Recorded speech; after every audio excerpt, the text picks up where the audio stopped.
Il y a cela un jour qu'on a commencé déjà une série d'enseignements qu'on a intitulé « Ne renoncez jamais à votre foi ».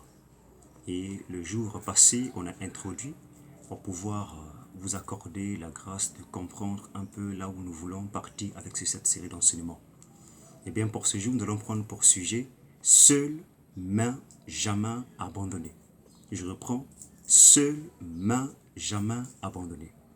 Pour cela, nous allons lire le texte de Job, chapitre 42, les versets 10 au verset 11. Yahweh rétablit Job dans son premier état, quand Job eut prié pour ses amis. Et Yahweh lui accorda le double de tout ce qu'il avait possédé.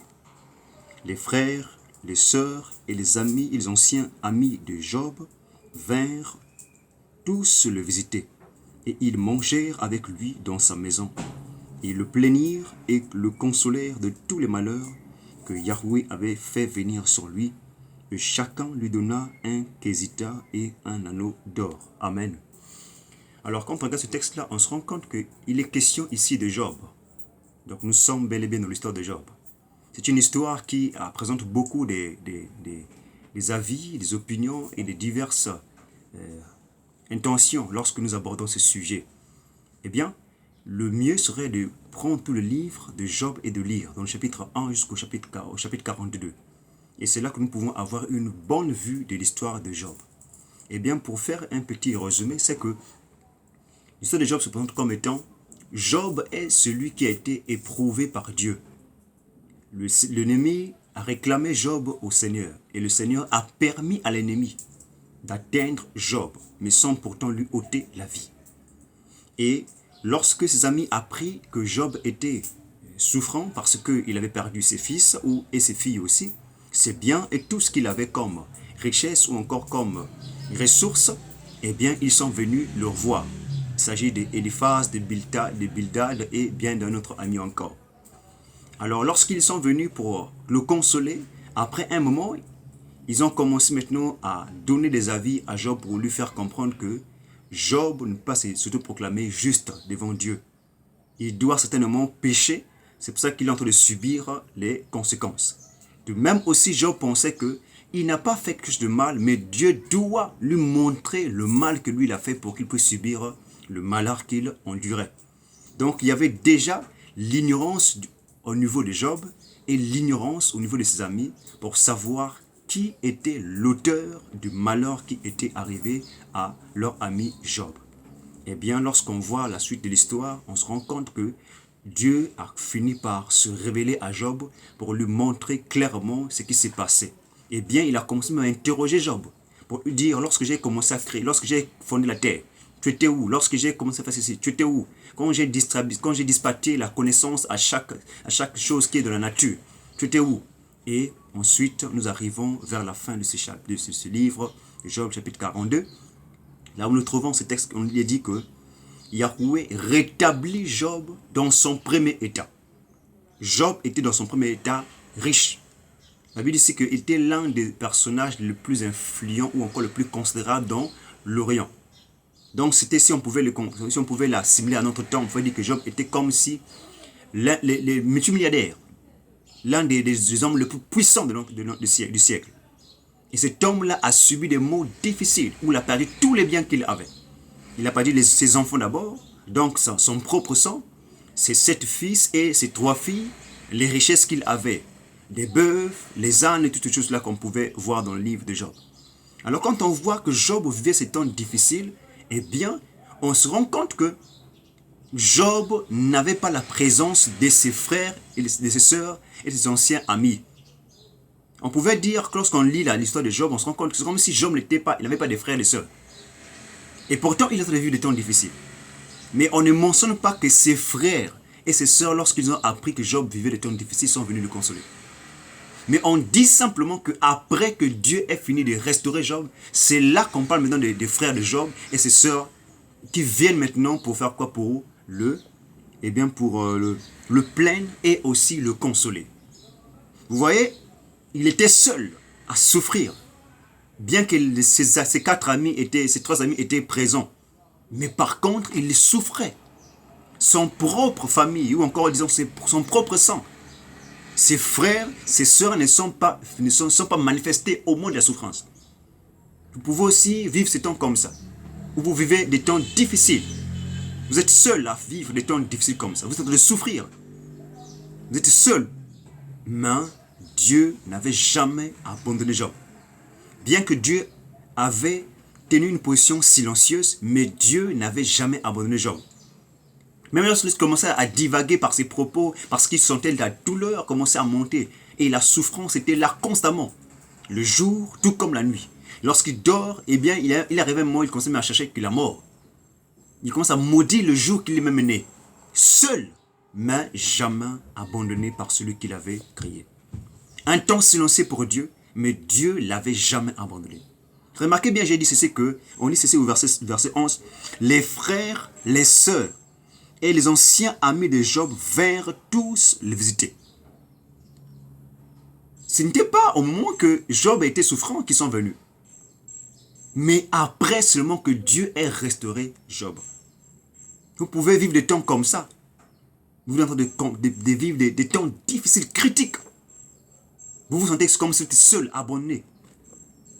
Même vos soeurs parfois ne prennent même pas la peine de pouvoir vous appeler, pour pouvoir vous consoler, parce que vous vivez des temps difficiles.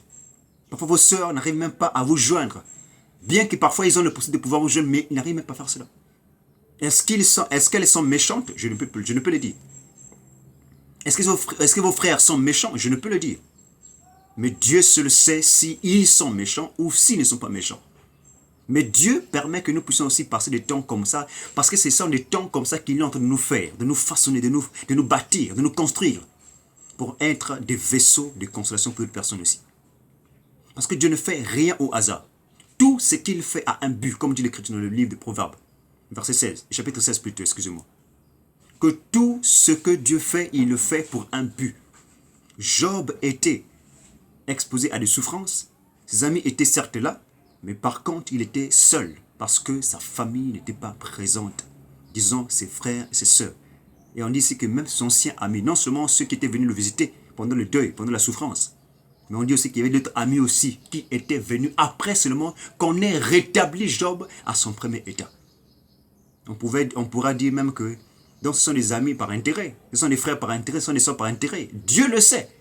Je ne peux pas les dire que ce sont des frères intérêts ou des sœurs intérêts. Parce que la Bible ne mentionne pas. Mais la Bible nous rappelle, la Bible nous fait mention que ce sont seulement à l'état, et que disons, à l'instant où Dieu a restauré Job, sa famille, ses frères, ses sœurs sont revenus le voir. Mes amis, bien que seul, mais jamais abandonné par Dieu. Job a souffert. Job a passé des temps difficiles. Je vous dis, il a perdu ses propres enfants. Peut-être vous avez perdu vos enfants, peut-être vos sœurs, vos frères, votre mère, votre père, votre grand-père que vous chérissez tellement. Parfois, c'est une personne très proche que vous chérissez tant. Mais au moment que vous attendez la consolation, comme dit l'Écriture dans le livre de Job toujours, que celui qui souffre a droit à la compassion, a droit à la bonté, a droit à la consolation de ses amis. Au moment que vous attendez la consolation des frères ou des sœurs, ou de personnes proches encore, pour vous encourager, pour vous entraîner encore, vous êtes seul. Vous êtes seul à saisir la douleur que vous endurez dans l'âme. Parfois la nuit arrive, vous n'avez pas le sommeil. Parfois, quand la nuit arrive, vous n'avez pas le sommeil et vous pouvez même dire que Seigneur, prends ma vie. Vous êtes seul, vous sentez toujours que vous êtes seul. La solitude vous accable, la solitude vous prend la peine, vous enrage parfois l'âme. Mais jamais abandonné. L'apôtre Paul dit ici que on était constamment exposés à de nombreuses tribulations ou qui nous entraînaient même parfois à se dire que c'est fini, on va mourir. Mais malgré ces tribulations douloureuses, ces temps difficiles, on était même livré à être lapidé, prêt à la mort. Mais jamais abandonné par Dieu. Dieu n'abandonne jamais ses enfants.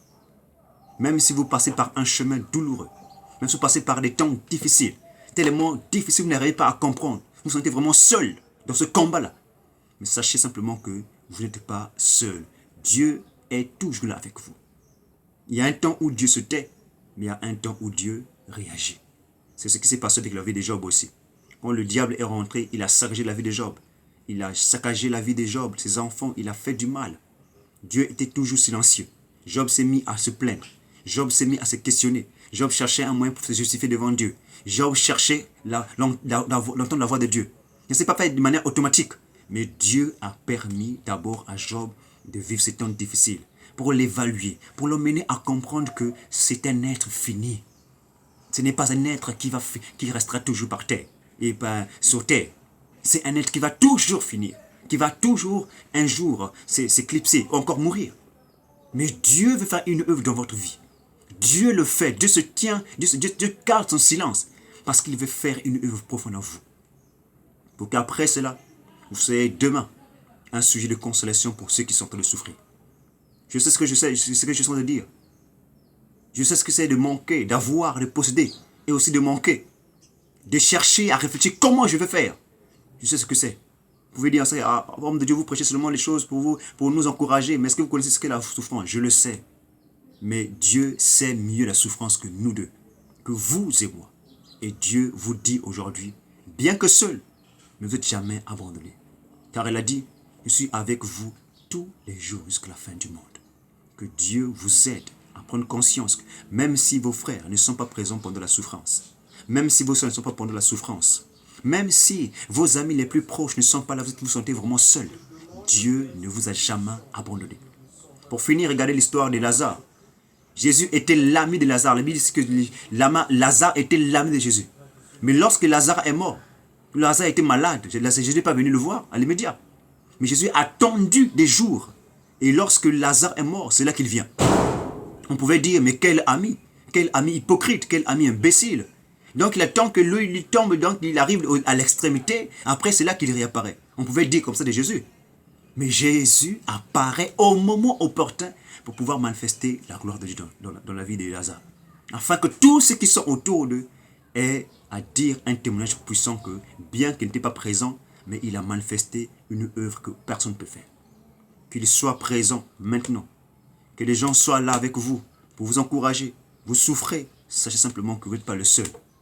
Même si vous pensez que vous êtes seul dans ce combat-là, Dieu ne vous laisse pas. Et il est toujours avec vous. Que Dieu vous relève, que Dieu nous relève nous tous. Pour que nous puissions comprendre que même si c'est douloureux, mais jamais seul, il est toujours avec nous. Car il a fait la promesse, même si tu traverses les eaux, même lorsque tu vas prendre des chemins qui vont te troubler, ma main ne pourra pas se retirer de toi.